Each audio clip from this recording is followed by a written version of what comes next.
Shalom. Puji nama Tuhan. Malam ini kita sangat bersyukur di mana kasih Tuhan yang begitu besar di dalam kehidupan kita.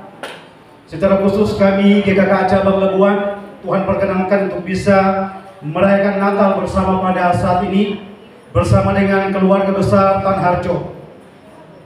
Segala kemuliaan hanya bagi Tuhan yang telah menciptakan kita dan yang telah menyelamatkan kita.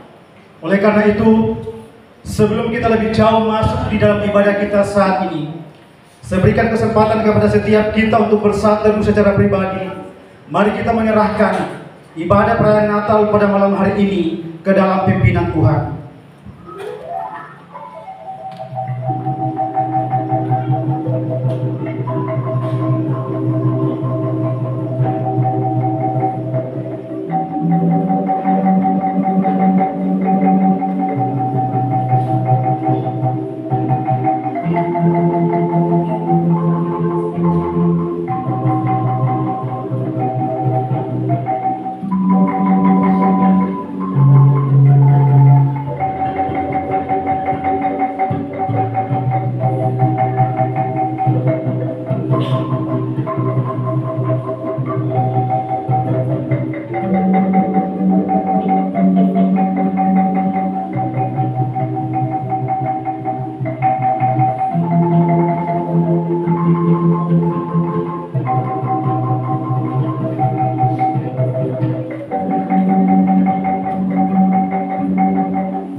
Hari ini telah lahir bagimu Juru Selamat, yaitu Mesias Tuhan di kota Daud.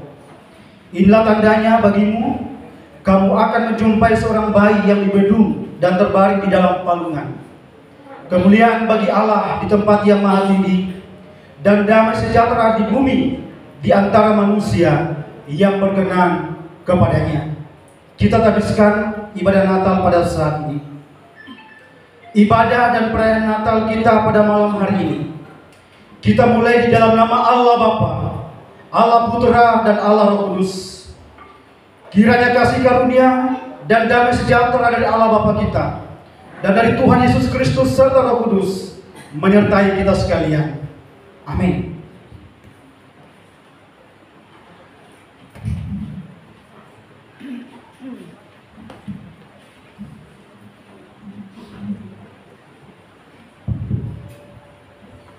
Puji Tuhan.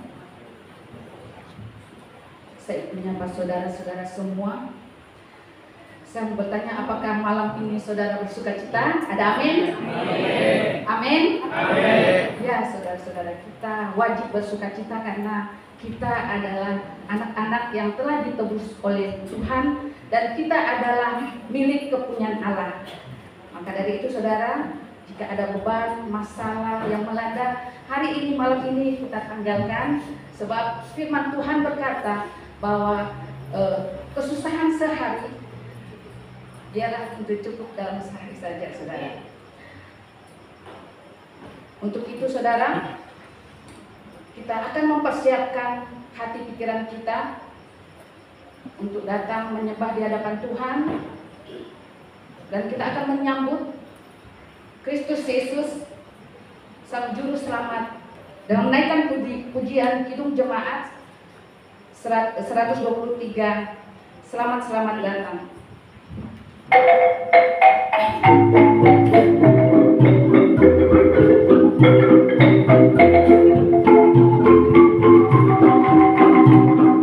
Selamat datang Yesus Tuhanku, datang jauh pipiku Tuhanku.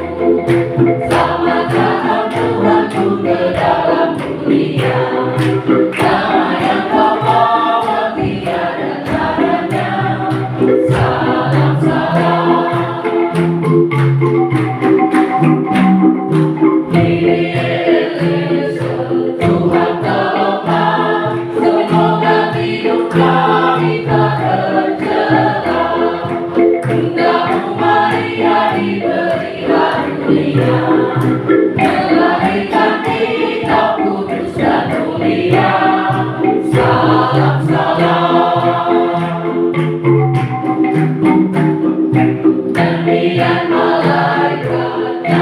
bergema, kita menggema jadi Efata.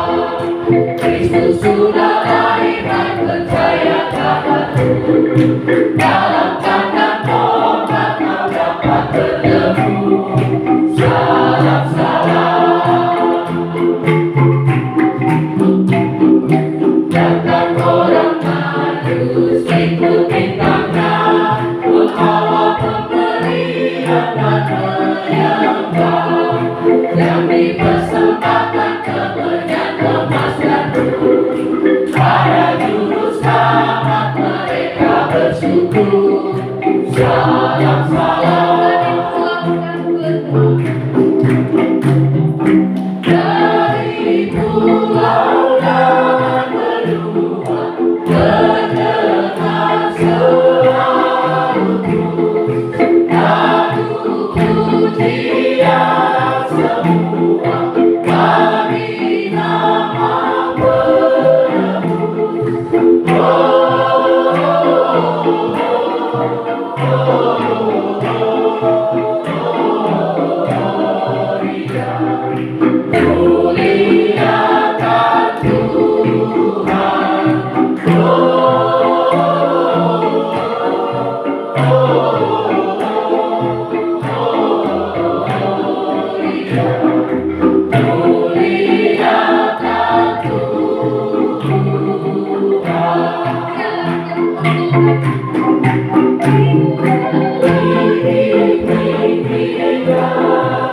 Muliakan Dia lahir untuk kami, Dia mati untuk kami, Dia bangkit untuk kami semua. Dia itu Tuhan kami, Dia itu Allah kami, Dia raja di atas segala raja. Dia itu firman Allah yang turun ke bumi dan jadi sama dengan manusia.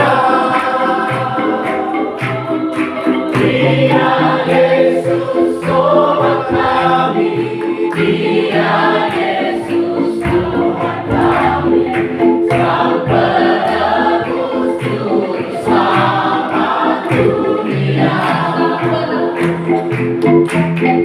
Sang penebus juru selamat dunia. Sang penebus juru selamat dunia. Kita tundukkan kepala, kita berdoa. Maha besar Engkau ya Tuhan, yang telah menganugerahkan kasih yang teramat besar bagi kami. Jika hari ini kami bisa merayakan Natal kembali, ini juga bukti kemurahan-Mu yang masih berlaku atas kami. Sadarkan kami ya Tuhan, jika esensi Natal bukan sekedar berpusat pada pakaian baru, acara makan-makan atau yang lain, melainkan inti Natal itu adalah tentang penggenapan janji-janji Allah melalui Kristus sebagai pendamaian bagi dosa-dosa kita, sehingga orang yang sungguh-sungguh percaya padanya diselamatkan. Terpujilah Engkau ya Tuhan. Dalam nama Yesus kami bersyukur. Amin. Yohanes 3 ayat 16. Karena begitu besar kasih Allah akan dunia ini, sehingga Ia telah mengaruniakan anaknya yang tunggal, supaya setiap orang yang percaya kepadanya tidak binasa, melainkan beroleh yang hidup yang kekal.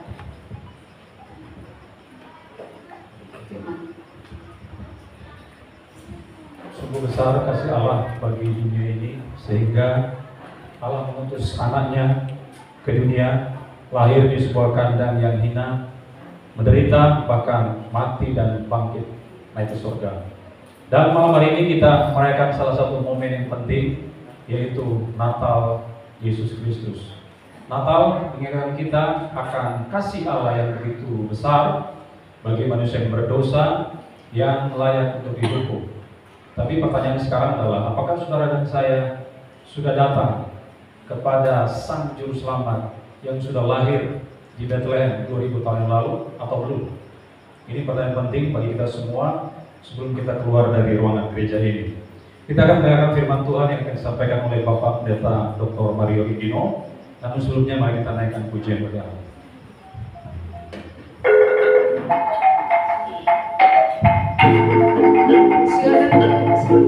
Silakan duduk, Bapak Ibu sekalian.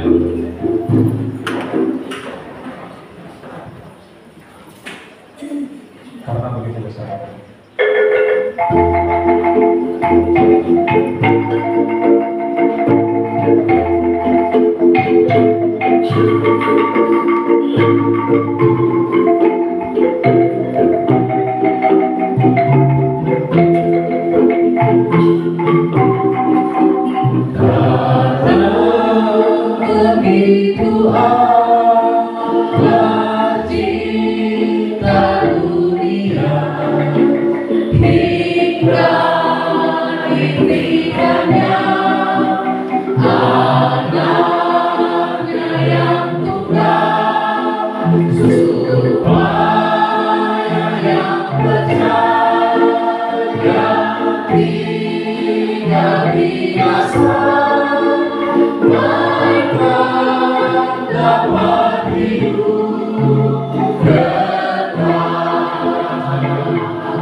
Mari kita tunduk kepala dan kita berdoa.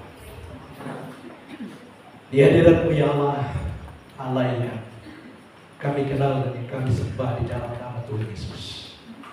Malam ini ya Tuhan, dengan penuh gembira bersama-sama dengan jemaat di sini ya Tuhan, kami mengucap syukur dan bersama-sama mengenang akan kedatangan-Mu yang pertama ya Tuhan, yang adalah wujud daripada janji-Mu dan beribu-ribu tahun sebelumnya, yang adalah sekaligus juga adalah penggenapan daripada segala janji dan juga tanda bahwa Engkau sangat mengasihi kami.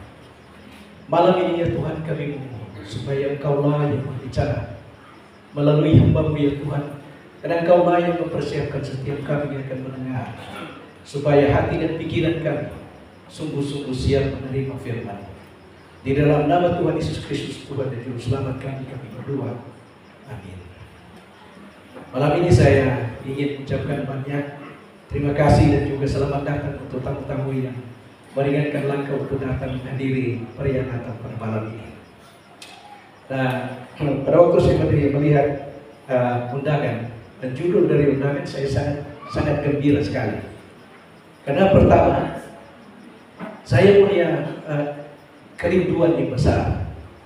Baik sebelum saya meninggalkan dunia ini, Saya ingin masih ada kesempatan untuk pergi di tempat di Bethlehem.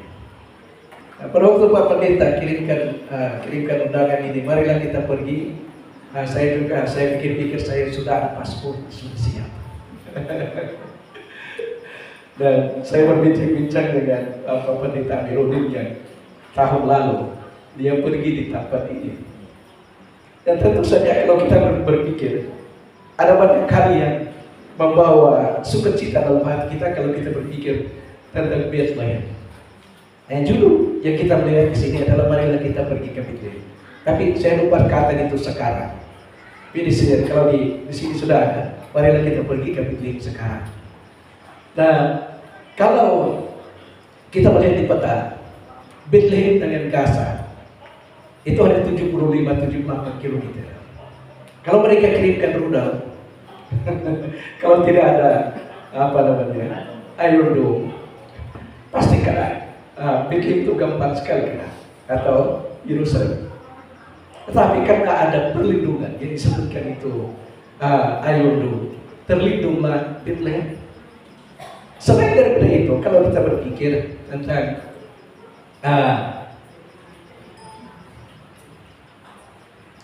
tempat ini, saya lihat ini, maaf kalau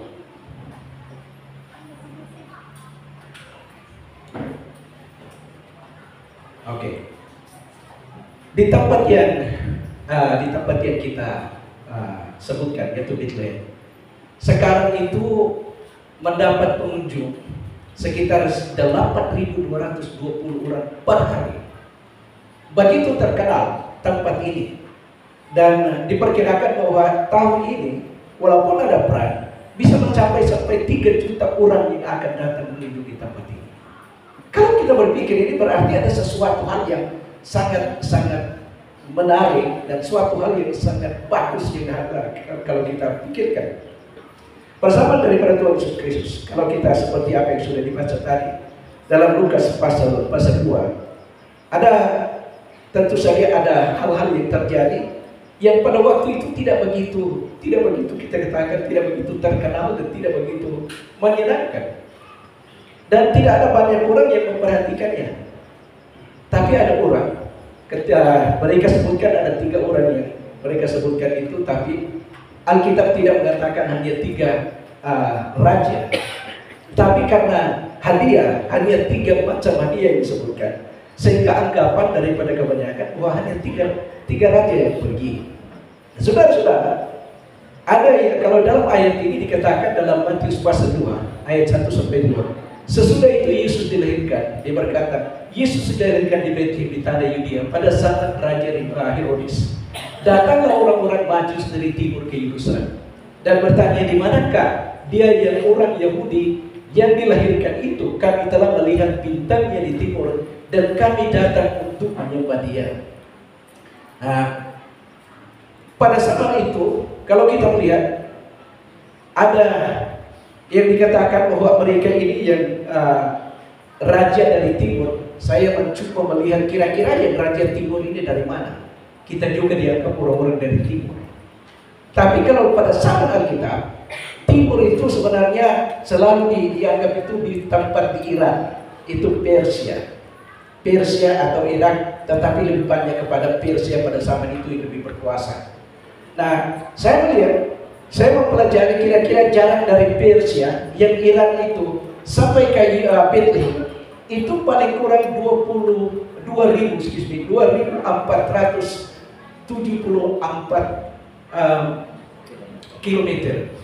Nah, kalau itu jalan kaki, raja-raja ini melihat bintang tanda kelahiran daripada Tuhan Yesus Kristus. Rupanya mereka bukan hanya orang-orang Yahudi, tetapi mereka sudah terpengaruh daripada apa yang mereka lihat dan apa yang mereka pelajari dari kitab suci daripada orang-orang Yahudi pada saat itu. Dan pada waktu mereka belajar, mereka tahu bahwa satu ketika raja daripada Israel akan lahir di Israel dan akan muncul bintangnya, dan mereka melihat. Dan saya berpikir kira-kira kalau jalan kaki itu dari Iran sampai ke Bethlehem kira-kira menelan waktu berapa lama kira-kira? Kalau kita jalan kaki sekarang, ada orang yang perkirakan paling kurang dia berkata 2 bulan bisa sampai. Kalau memang setiap hari mereka berjalan naik unta. Nah 2 bulan, udah 2 bulan mereka berjalan itu khusus untuk menghadiri dan melihat sang raja yang lahir pada waktu itu di Bethlehem. Kami datang dari Pelulu, hanya sekitar 3 jam saja sampai di sini. Tapi saya tidak bisa membayangkan orang Majus ini yang datang dari Iran, yang sewaktu mereka menelan waktu yang 60 hari jalan terus, setiap hari itu jalan terus, hanya untuk melihat sesuatu peristiwa yang sangat penting bagi orang-orang Yahudi. Saudara-saudara, kalau kita lanjutkan di dalam perjalanan mereka, memang kadang-kadang kita berpikir hanya 3 orang itu yang saya katakan. Tapi karena mereka ini adalah raja-raja, berarti rombongannya itu, penjaganya itu pasti sama-sama dengan rombongan, dengan tentara, dengan pasukannya yang menjaga mereka. Dari jauh mereka buat perjalanan, dan pada waktu mereka tiba, banyak orang yang berpikir kira-kira pada waktu mereka tiba di situ, orang-orang Majus mereka menemukan Tuhan Yesus Kristus kira-kira di mana? Karena sudah 2 bulan, sebenarnya kita bisa hitung itu sekitar 2 bulan. Dikatakan sudah 2 bulan, kira-kira Tuhan Yesus Kristus di mana kira-kira pada waktu itu. Kadang-kadang kita berpikir Tuhan Yesus Kristus masih di tempat ini. Saya pikir bahwa kalau dalam Alkitab itu mengatakan bahwa pada waktu mereka tiba, mereka masuk di mana? Mereka masuklah ke dalam rumah. Berarti sudah bukan lagi di tempat ini, karena sudah cukup lama mereka sudah tiba. Nah, saudara-saudara, mereka masuk dan mereka tersungkur dan menyembah kepada Tuhan. Kalau kita pikirkan, kok raja-raja ini datang melihat seorang bayi yang kecil ini dan di rumah yang sangat sederhana, mereka berpikir kok orang-orang ini, saya juga kalau memikirkan bagaimana kedatangan dari Tuhan Yesus Kristus sebagai seorang pencipta, sang raja, maha kuasa, Allah yang sekarang menjelma menjadi manusia, memilih sesuatu tempat kelahiran yang sangat sederhana. Sekarang kita perhatikan, raja-raja ini tersungkur di hadapan bayi, yaitu Tuhan Yesus Kristus. Kemungkinan besar pada waktu mereka tiba, Tuhan Yesus Kristus mungkin sudah 1 tahun, 2 tahun. Karena pada waktu Herodes memerintahkan supaya membunuh semua bayi, Alkitab berkata membunuh umur berapa? 2 tahun ke bawah. Berarti kemungkinan besar raja-raja ini cukup lama mereka berjalan sampai menuju ke tempat yaitu Bethlehem, melihat kelahiran daripada Tuhan Yesus Kristus. Tuhan, dan kita bisa melihat, dan mereka pun membuka tempat harta bendanya dan mempersembahkan persembahan kepadanya, yaitu emas, kemenyan, dan mur. Nah, saudara-saudara, saya tertarik dengan ada beberapa kelompok yang ingin pergi ke Bethlehem. Tadi kita sebutkan ini raja-raja yang datang dari timur. Mereka datang dengan jauh sekali membawa benda-benda harta mereka untuk dipersembahkan dan datang tersungkur di hadapan Tuhan Yesus Kristus yang disembah pada waktu itu. Herodes juga dengar, dan dia mendengar, dan dia mengerti, dan dia menerima itu kabar dari raja-raja ini yang berkata, kami telah melihat bintang timur itu yang adalah tanda kelahiran daripada raja di Israel, dan kami ingin pergi untuk menyembahnya, dan kami sudah membawa persembahan kami khusus kepada sang bayi, sang raja ini. Herodes pun dia pada waktu dia mendengar itu, dia menerima kabar itu, dia juga ingin pergi. Tetapi tujuannya apa? Tujuan daripada Herodes untuk pergi melihat Yesus apa sebenarnya? Kita sudah tahu. Tujuan daripada Herodes untuk pergi ke Bethlehem dan melihat Yesus, tujuannya untuk membunuh. bukan datang untuk menyembah tersungkur di hadapan Tuhan Yesus Kristus yang adalah sekarang Allah yang menjelma menjadi manusia, tetapi dia datang, dia ingin membunuh itu Yesus yang lahir. Saudara-saudara, kalau saya berpikir di dalam kisah ini sebenarnya bukan pertama kali ada pembunuhan bayi. Masih ingat pertama kali pembunuhan bayi yang diadakan di Perjanjian Lama? Kapan itu? Pada zaman Musa. Mereka melihat, Firaun itu melihat bahwa semakin banyak bangsa Israel itu semakin kuat. Firaun dia bilang, bunuhlah semua bayi, bunuhlah laki-laki, bayi, laki-laki semua dibunuh. Kalau sekarang kita melihat di sini, Herodes ingin melakukan hal yang sama. Dia memastikan supaya matilah seorang raja daripada bangsa Israel, supaya tidak ada yang menjadi penggantinya. Saudara-saudara, di dalam kelanjutan kalau kita melihat, maka Herodes pada waktu mendengarkan itu, dia berkata, pergilah, dan sesudah kamu temukan bayi itu, kembalilah dan beritakanlah kepadaku di mana dia, supaya aku juga akan pergi dan menyembah dia. Tapi tujuannya sebenarnya bukan itu. Dan kita melihat bahwa ada juga sekelompok orang di mana Tuhan berkenan mewujudkan dirinya dan pertama kali memberitakan tentang kelahiran daripada Yesus Kristus, yaitu para gembala-gembala. Pada waktu saya membaca ini, saya berpikir, kalau seandainya kita ingin supaya sama dengan sekarang, kalau seandainya kita ingin sekarang supaya kalau ada satu kabar, ada satu berita yang sangat pentingnya, kita ingin supaya semua tahu, semua orang pasti tahu, pasti apa kita ceritakan kabar itu? Kira-kira pada siapa? Kalau kita sebutkan itu ada breaking news, itu kita sampaikan kabar itu kepada siapa? Apakah kita sampaikan kepada petani? Atau apakah kita sampaikan kepada nelayan? Atau kepada siapa kira-kira? Kepada siapa? Paling pada wartawan yang terkenal. Kalau wartawan di Indonesia yang terkenal siapa? Nah, banyak wartawan di Indonesia yang terkenal. Kalau dulu sangat terkenal di dunia itu CNN, tapi rupanya sekarang kalah juga CNN dari Fox. Paling kita mau, kalau di internet itu langsung pasang di internet bahwa lahirlah Tuhan Yesus Kristus yang adalah Allah yang menjelma menjadi manusia. Taruh besar-besar di situ di dalam Facebook atau di dalam apakah itu di Twitter atau apa Instagram, masuklah di situ supaya semua orang mengetahui bahwa sudah lahir sang Raja Allah yang menjelma menjadi manusia. Tetapi yang herannya karena dia memilih siapa? Pergembala.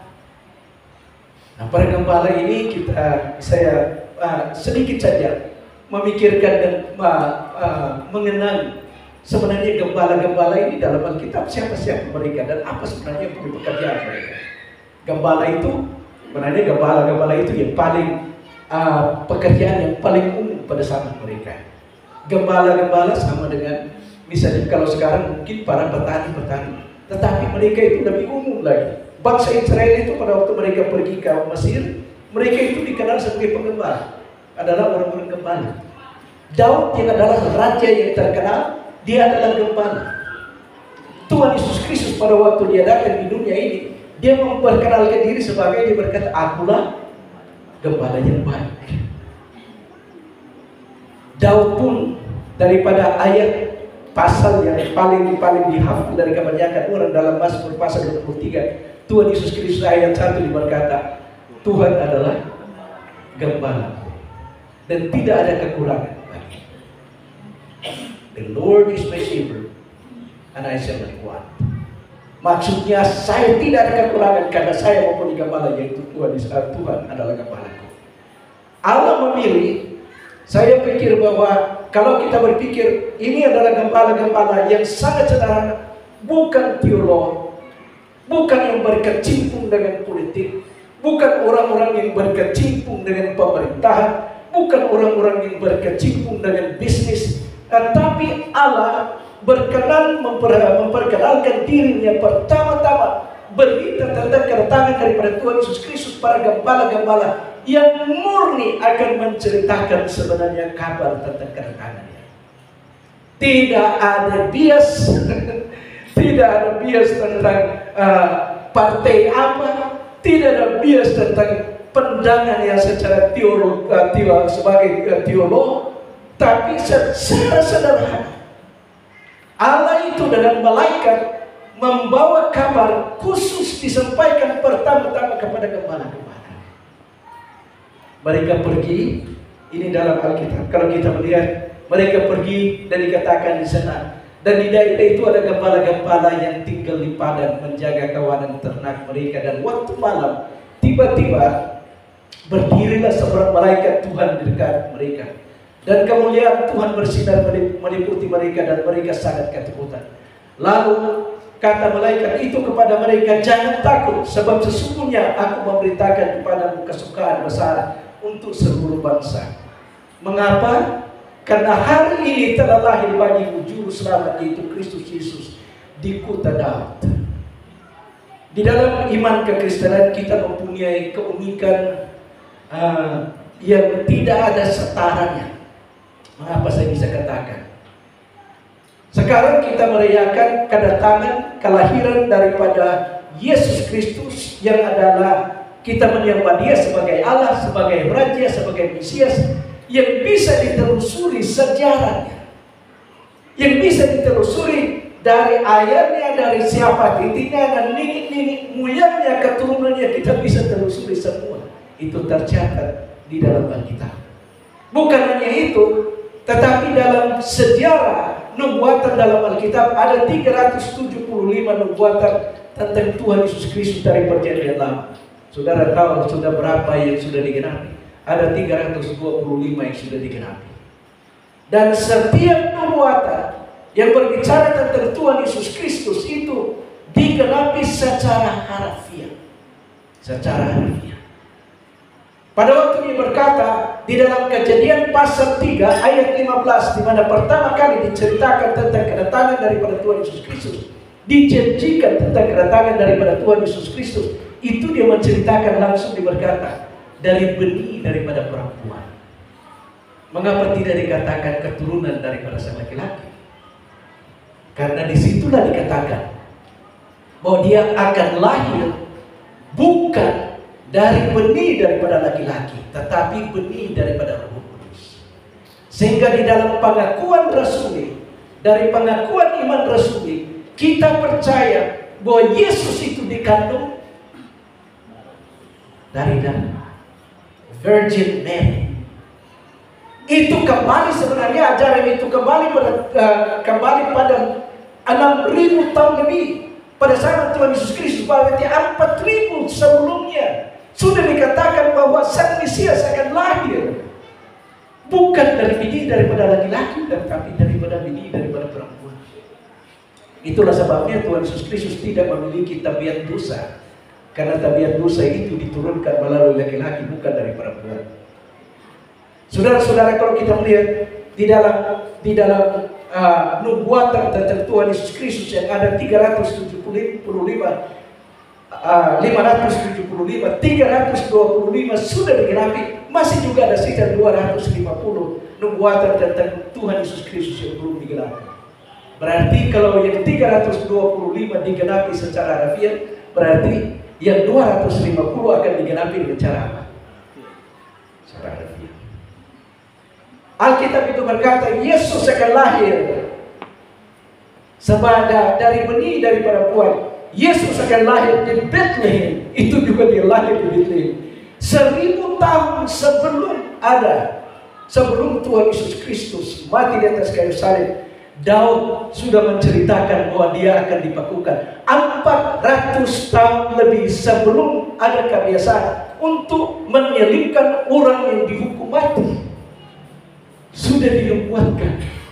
Saya bisa mengatakan dan saya bisa menyebutkan lebih banyak lagi tentang penggenapan-penggenapan yang tidak mungkin akan digenapi sembarangan saja. Dari kedatangan daripada Tuhan Yesus Kristus Sang Juru Selamat. Itulah yang saya katakan, kalau kita mengenal tentang kelahiran daripada Tuhan Yesus Kristus, sebenarnya ini kita sekaligus mengenal bukan main iman dari kekristenan ini.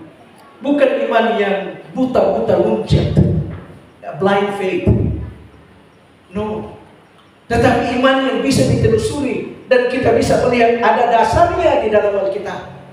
Kalau dia berkata tentang Tuhan Yesus Kristus, bagaimana dia lahir, itu sudah dinubuatkan 1000 tahun. Bayangkan kematiannya sudah dinubuatkan 1000 tahun sebelum.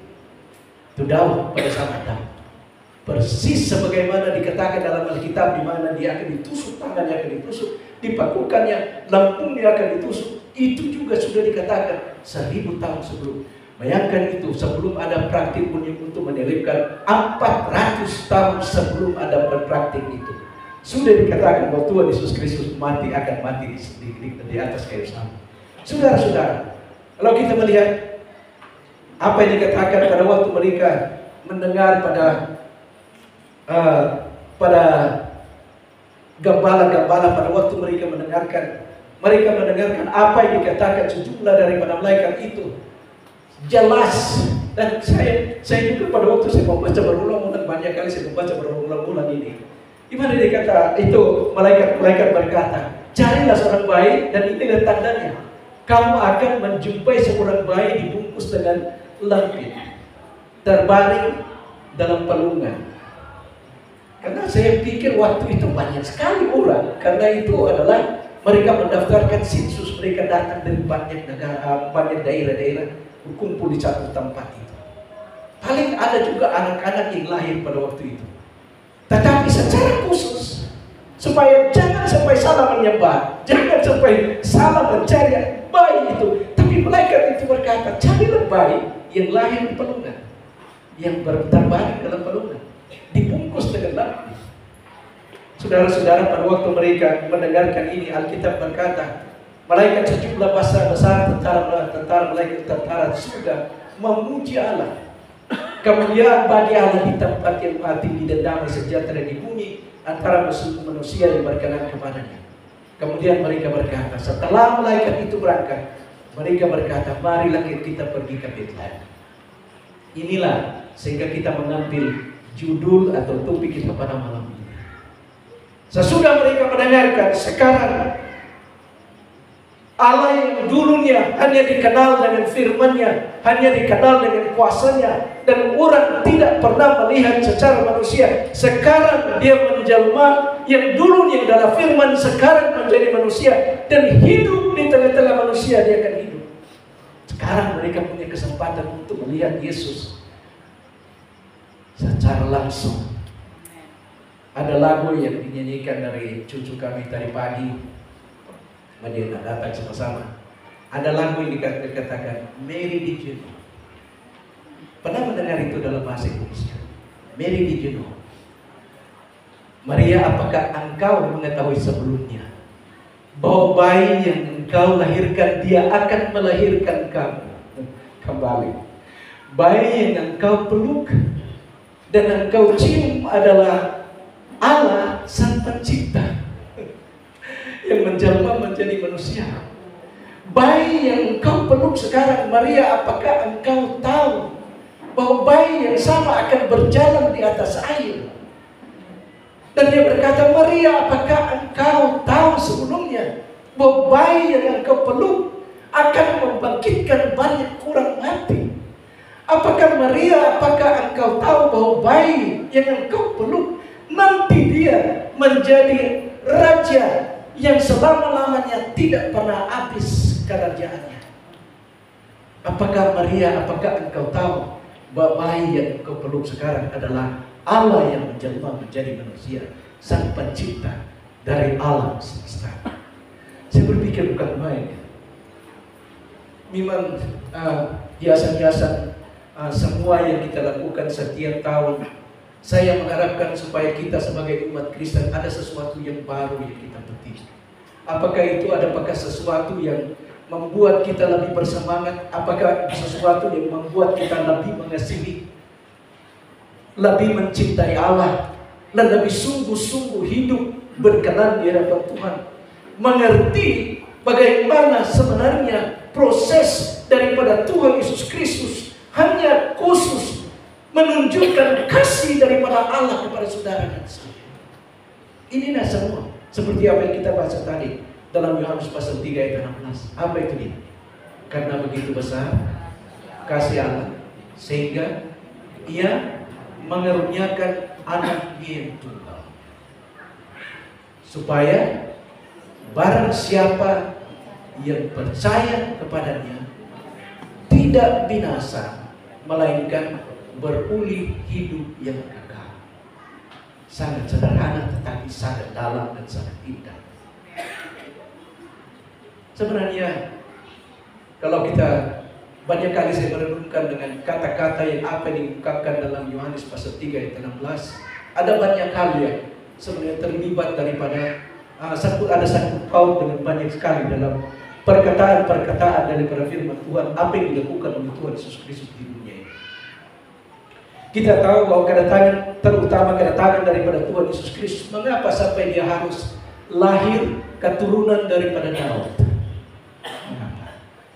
Karena itu janjinya yang khusus sebenarnya kepada bangsa Israel. Tetapi bukan hanya tujuannya supaya bangsa Israel itu selamat, tetapi Dia ingin supaya melalui keselamatan daripada bangsa Israel, seluruh dunia itu memperoleh keselamatan. Mereka lah yang menjadi pemberita Injil, pembawa Injil. Sehingga kalau kita berpikir pada waktu Tuhan Yesus Kristus berdiri di bukit, dan Dia melihat ke bawah di Yerusalem, Dia memandang kepada kota Yerusalem, dan Dia berkata, "Oh Yerusalem, Yerusalem, engkau yang membunuh begitu banyak nabi-nabi, engkau yang telah merajam batu kepada utusan-utusan yang kuutus." Berapa banyak kali Dia berkata, banyak kali saya seperti induk ayam yang ingin mengumpulkan kamu di bawah sayapku. Tetapi kamu, apa yang dikatakan oleh Tuhan Yesus? Apa? Tetapi kamu tidak mau. Kamu tidak mau. Seperti induk ayam yang mengumpulkan. Kalau saudara-saudara di sini melihat sebanyak ayam, kalau kita lihat kalau malam-malam itu, kalau anak-anak kecil mereka, apa yang dilakukan dari induknya? Panggil saja. Dia cuma kuk. Semua itu anak-anak kecil, kemana mereka? Langsung mereka ingin bersembunyi di bawah sayap daripada mama mereka. Yesus Dia berkata, aku sebagai induk ayam bagi bangsa Israel, ingin supaya kamu semua ada di bawah sayapku dalam lindunganku. Begitu pula dengan inginkan apa yang diinginkan oleh Tuhan. Dia berkata, kehendak Allah ialah supaya semua orang mengenal kebenaran dan semua orang selamat. Itu adalah keinginan. Itu sebenarnya tujuan mengapa sampai kita bisa diingatkan kembali tahun per tahun. Kita diingatkan tentang kelahiran daripada Tuhan Yesus Kristus. Sebagai proses bagaimana Dia menyatakan Dia hidup di tengah-tengah manusia yang berdosa. Saudara-saudara, kalau kita lanjutkan kedatangan daripada Tuhan Yesus Kristus yang pertama, Dia datang sebagai apa?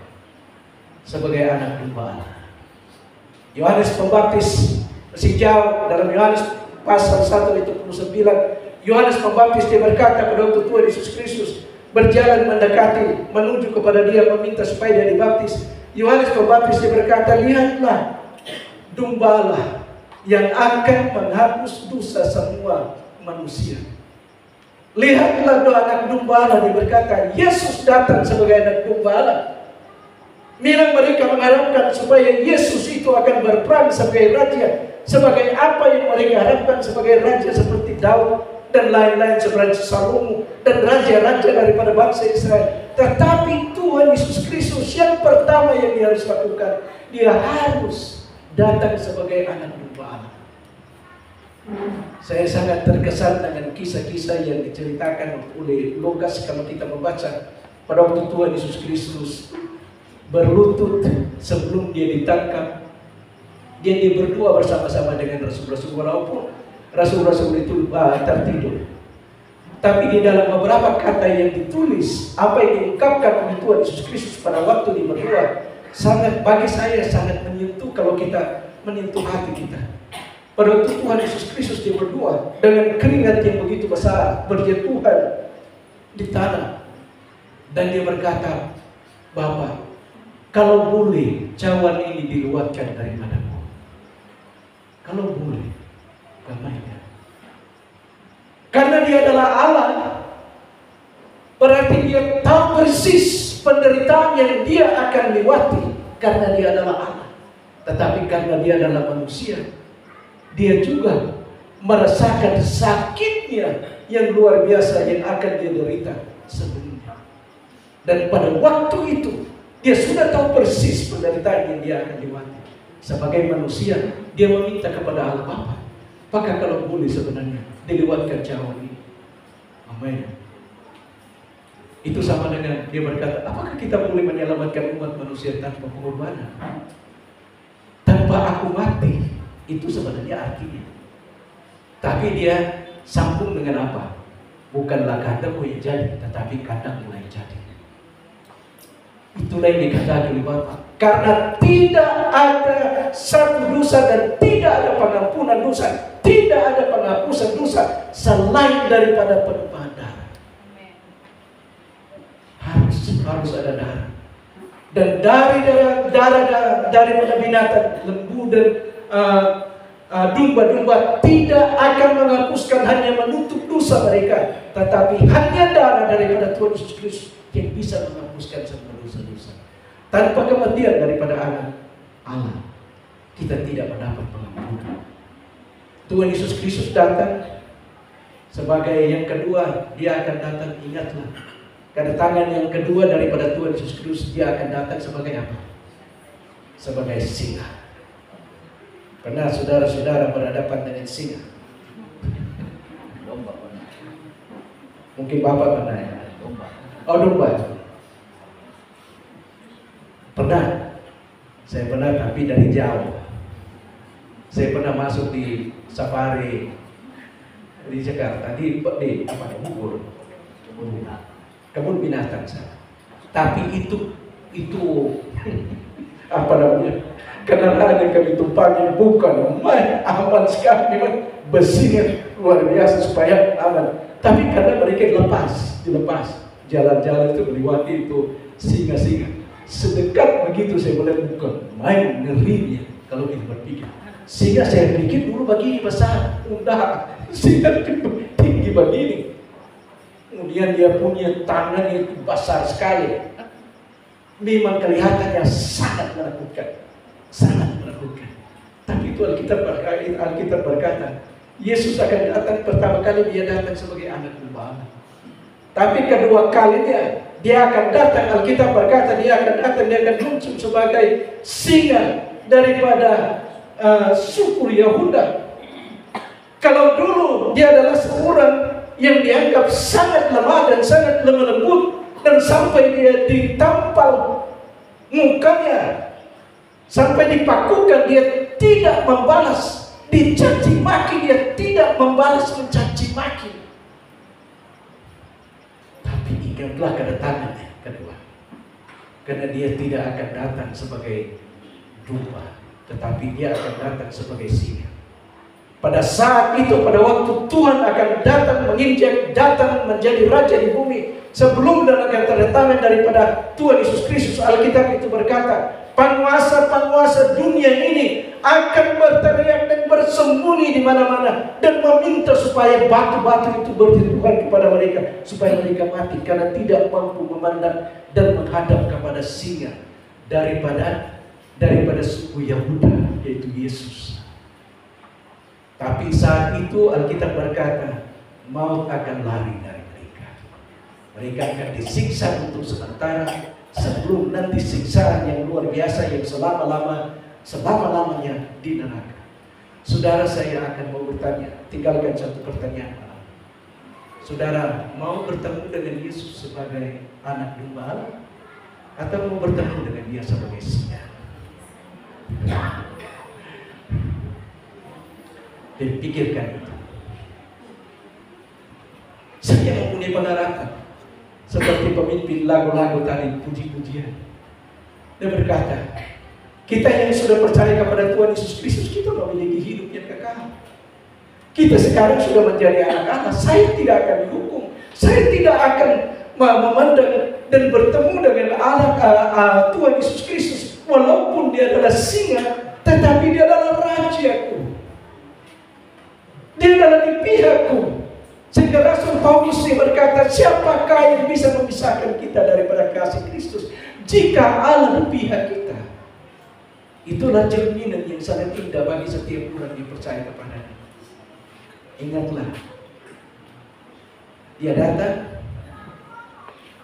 Apa yang kita peringati sekarang, dia datang sebagai anak domba. Kedua kalinya dia akan datang sebagai singa. Saya mengharapkan, saya berdoa supaya saudara-saudara akan menghadap kepadanya nanti sebagai sang raja, sebagai juru selamat, sebagai Bapa yang kita idam-idamkan pertemuan yang sangat indah. Dalam pasal 2 Titus pasal 2 dia berkata, looking for that blessing, the appearing of the God and Savior Jesus Christ, menanti-nantikan kedatangan daripada juru selamat kita, yaitu Yesus Kristus. Itu blessing, disebutkan blessing. Artinya blessing adalah bahagia. Kedatangan daripada Tuhan Yesus Kristus yang akan menjemput kita nanti di awan-awan. Kita bertemu dengan Tuhan Yesus Kristus di awan-awan. Dia datang menjemput kita. Kita mengidam-idamkan kedatangan itu karena dia adalah juru selamat kita. Karena dia yang telah mati untuk kita dan kita telah percaya dia dan kita telah menerima dia sebagai Tuhan dan juru selamat. Tetapi ingatlah, kalau seandainya saudara sekarang belum sungguh-sungguh dalam hati menerima dia sebagai Tuhan dan juru selamat, jangan berpikir bahwa saudara akan bertemu dengan dia sebagai Bapa, sebagai Raja. Tapi dia akan bertemu sebagai hakim, sebagai singa yang akan mencampakkan orang-orang yang menolak dia ke lautan api penderitaan yang kekal. Malam ini kita berbicara dengan 3 kelompok yang pergi ke Bethlehem. Kelompok apa itu yang pertama? Raja-raja dari timur. Yang berikut pada gembala. Yang ketiga, Herodes. Kira-kira ada kelompok mana sekarang? Pilih kelompok yang mana? Kalau kelompok daripada gembala-gembala, bukan hanya mereka dengan sukacita menemukan Yesus dan tersungkur menyembah kepada Tuhan Yesus Kristus, tetapi sesudah mereka melihat sungguh-sungguh bahwa benar apa yang dikatakan daripada malaikat, mereka pergi untuk menyebarkan kabar yang baik bahwa sudah lahir sang raja, sudah lahir sang juru selamat dunia. Ini tanggung jawab saudara dan saya yang pergi seperti dengan kelompok daripada gembala. Kalau seandainya kelompok daripada raja-raja dari timur, apa yang mereka lakukan? Mereka datang menyembah dan bagaimana? Membawa apa? Harta benda mereka, mempersembahkan kepada Tuhan Yesus sebagai wujud bagaimana penyembahan mereka kepada Allah. Luar biasa, luar biasa. Sekali lagi, saudara akan bertemu dengan dia sebagai anak domba atau sebagai singa. Mari kita tunduk kepala dan kita berdoa. Tuhan Yesus, malam ini kami bersukacita ya Tuhan, karena Engkau yang adalah sangat mulia, Allah yang menjelma menjadi manusia, merendahkan diri, bukan hanya menjadi manusia, melayani, hidup di tengah-tengah orang-orang yang berdosa, tetapi Engkau rela sampai merendahkan diri, mati di atas kayu salib, memilih untuk meminum cawan yang sangat pahit. Kami berdoa ya Tuhan, supaya malam ini yang adalah perayaan tentang kedatangan-Mu, membuat kami lebih sungguh-sungguh mengerti, maksud-Mu ya Tuhan, dan kasih-Mu yang begitu mulia, yang begitu besar kepada kami. Tolonglah kami Tuhan, supaya kami tidak pernah akan meninggalkan tempat ini ya Tuhan, dengan pemikiran yang sama, supaya kami juga memiliki Engkau sebagai Tuhan dan Juru Selamat, menerima Engkau sebagai Juru Selamat secara pribadi. Dalam nama-Mu kami berdoa dan mengucap syukur. Amin.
Kita mempersiapkan persembahan kita akan memberikan terbaik bagi Tuhan. Sambil persembahan dijalankan, kita bersama-sama naikkan pujian Kidung Jemaat 99, Kita Surga Bergema.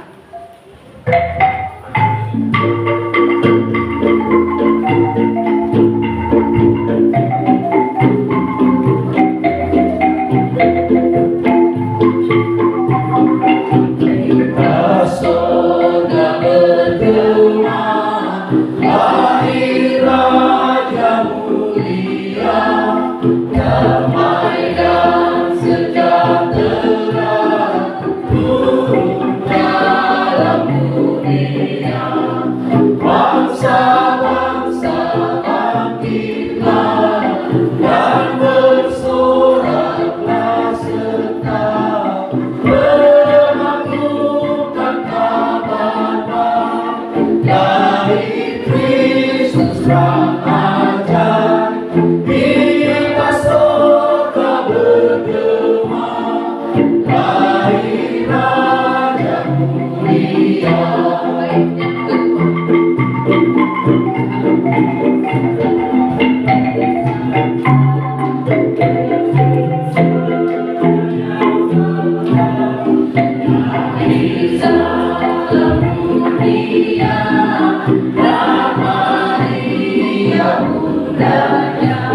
Dalam daging dikenal firman Allah yang kekal, dan anak yang kecil nyatalah Immanuel. Kita surga bergema, lahir Raja mulia. Baik, yang ketiga.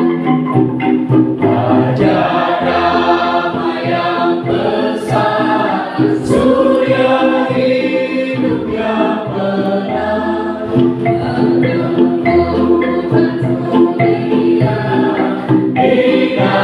dengan sayapnya, tak memandang dirinya, bahkan mati terimanya. Lahir untuk memberi hidup baru abadi. Kita surga bergema, lahir Raja mulia.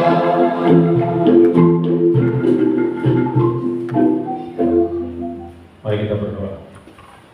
Terpujilah Engkau ya Tuhan, Allah yang penuh kasih, setia yang begitu besar bagi kami orang berdosa ini. Terima kasih Tuhan untuk firman Tuhan yang sudah kami dengarkan tadi. Biarlah Tuhan memberkati hamba-Mu Bapak Pendeta Mario Dino. Tuhan terus pakai hamba-Mu lebih hebat lagi ke depan, dimanapun beliau berada boleh menjadi berkat bagi banyak orang. Terima kasih juga Tuhan karena kami sudah memberikan persembahan. Tuhan memberkati persembahan kami, kuduskan sehingga boleh berguna bagi pekerjaan Tuhan di tempat ini. Terpujilah nama-Mu. Dalam nama Yesus kami bersyukur berdoa. Amin. Bapak Ibu, kita akan masuk dalam perayaan Natal. Kita akan menyanyikan pujian Oh Malam Kudus sambil Bapak Ibu menyalakan lilin elektronik yang ada di tangan Bapak Ibu sekalian.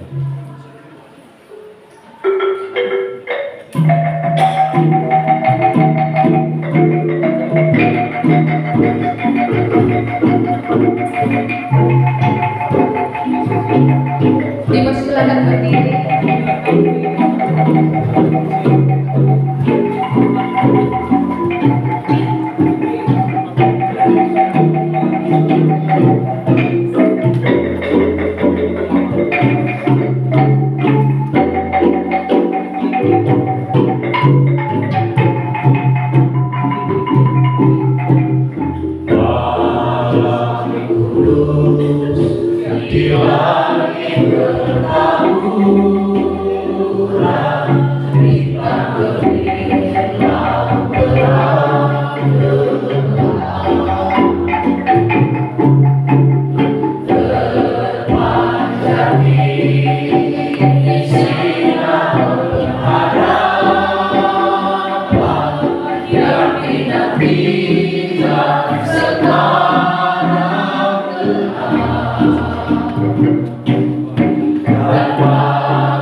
Mari kita berdoa.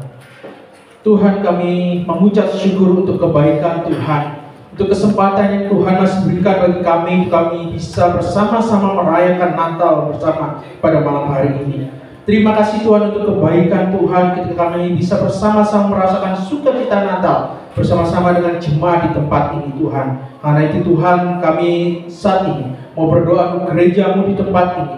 Biar kiranya Tuhan yang tetap terus memimpin dan menuntun gereja-Mu untuk setiap para hamba Tuhan yang ada, para majelis yang ada, bahkan seluruh jemaat Tuhan, agar mereka dapat terus bergandeng tangan bersama, di mana mereka dapat terus melayani Tuhan bersama-sama. Terima kasih Tuhan Yesus, terima kasih. Tuhan, saat ini kami juga terus berdoa untuk jemaat-Mu di tempat ini. Biar kiranya Tuhan yang tetap terus memimpin mereka, berkati akan kehidupan keluarga mereka. Kiranya Tuhan yang terus menolong, Tuhan yang memimpin kehidupan keluarga mereka, agar ada keharmonisan, agar ada kasih Allah di tengah-tengah keluarga mereka, sehingga melalui kehadiran keluarga mereka dimanapun mereka berada, benar-benar dapat terus memuliakan nama Tuhan. Tuhan, kami juga terus berdoa untuk setiap pekerjaan usaha yang dikerjakan oleh jemaat-Mu. Biar kiranya Tuhan yang memberkati, Tuhan terus memberikan hikmat, Tuhan terus menolong dan menopang mereka dengan segala hal yang ada di dalamnya, suka dan duka yang harus mereka lalui mungkin Tuhan di dalam pekerjaan. Kiranya Tuhan yang terus menolong dan menopang mereka, berikan mereka hati yang tetap terus bersandar kepada Tuhan. Terima kasih Tuhan Yesus, terima kasih Tuhan. Yang terus berdoa untuk setiap jemaat-Mu yang mungkin saat ini dalam keadaan tubuh yang tidak baik atau dalam sakit penyakit. Kami mau belas kasih dan kemurahan Tuhan, biar kiranya Tuhan yang memulihkan mereka. Bahkan bagi setiap mereka Tuhan, khususnya anak-anak kami, bahkan bagi setiap kami yang masih di dalam masa studi, terus berikan sukacita, berikan semangat untuk mereka benar-benar dapat bertanggung jawab dalam studi mereka, sehingga semuanya Tuhan benar-benar memuliakan nama Tuhan. Terima kasih Tuhan Yesus, terima kasih. Kami percaya Tuhan yang terus memimpin, menuntun akan setiap jemaat-Mu Tuhan di tempat ini, gereja-Mu Tuhan di tempat ini, agar melalui kehadiran mereka di tengah-tengah masyarakat yang ada pada saat ini, biar kehadiran mereka adalah kehadiran terus dinantikan, kehadiran dapat jadi berkat, kehadiran dapat terus dirindukan oleh masyarakat, dan biar nama Tuhan terus dipermuliakan. Terima kasih Tuhan Yesus, kami percaya Tuhan memberkati gereja-Mu di tempat ini. Karena itu Tuhan, kami akan mengakhiri doa kami seperti doa yang Kau ajarkan. Bapa kami yang di surga, dikuduskanlah nama-Mu, datanglah kerajaan-Mu, jadilah kehendak-Mu di bumi seperti di surga. Berikanlah kami pada hari ini makanan kami yang secukupnya, dan ampunilah kami akan kesalahan kami, seperti kami juga mengampuni orang yang bersalah kepada kami. Dan janganlah membawa kami ke dalam pencobaan, tapi lepaskanlah kami daripada yang jahat. Karena Engkaulah yang mempunyai kerajaan dan kuasa dan kemuliaan sampai selama-lamanya. Amin.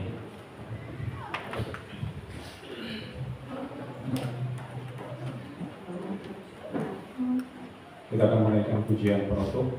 Hidup Jemaat 100, muliakanlah.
Jemaat yang terkasih di dalam Tuhan, saatnya kita akan kembali ke dalam kehidupan kita masing-masing.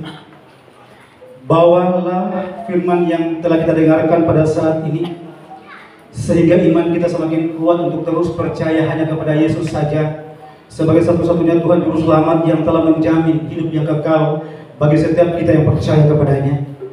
Serta terus arahkan hatimu kepada Tuhan, angkat tanganmu kepadanya, dan terima berkat dari Dia. Tuhan memberkati engkau dan melindungi engkau. Tuhan menyinari engkau dengan wajah-Nya dan beri engkau kasih karunia. Tuhan menghadapkan wajah-Nya kepadamu dan memberi engkau damai sejahtera dari sekarang sampai selama-lamanya. Amin.